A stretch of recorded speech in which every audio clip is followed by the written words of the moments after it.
Hi. Hello. నమస్తే. ఎలా ఉన్నారు అందరూ? టుడే స్విమ్మింగ్ పూల్‌కొచ్చామండి. చాలా బావుంది స్విమ్మింగ్ పూలు. 3 లైన్స్ ఉన్నాయండి. 3 లైన్స్‌లోని మా అబ్బాయి, మా అమ్మాయి చాలా ఎంజాయ్ చేస్తున్నారు స్విమ్మింగ్ పూల్‌కెళ్తున్నామని. అలా హ్యాపీనెస్ చూస్తారని పిల్లలందరూ స్విమ్మింగ్ పూల్ ఇష్టమే కదండీ! అందరికి ఇష్టం లేనోళ్ళు ఎవరు ఉండరు కదా!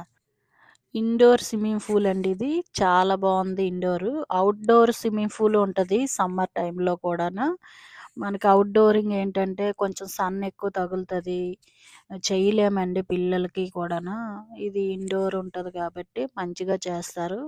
అప్పుడు కూడా కొంచెం కూల్‌గానే ఉంటదండి. ఒక 3కి, 4కి తీసుకొనెళ్తే కొంచెం బాగా ఎంజాయ్ చేస్తూ చేయగలరండి పిల్లలు. అందుకే సమ్మర్ టైమ్‌లో పెడతారండి స్విమ్మింగ్ పూల్ మాక్సిమం. అంటే పిల్లలందరూ ఎక్కువ అప్పుడే జాయిన్ అవుతారు. వింటర్ టైమ్‌లో అస్సలు బయటికి రారండి. బావుంది కదా! స్విమ్మింగ్ పూల్ అంతాను. నచ్చితే లైక్ చేయండి, షేర్ చేయండి, కామెంట్ చేయండి. ఇదే అమెరికాలో స్విమ్మింగ్ పూల్ అండి. ఇది జస్ట్ చిన్నదండి. మా పిల్లలకి సరిపోతది కదా! అని చెప్పి జాయిన్ చేశాము.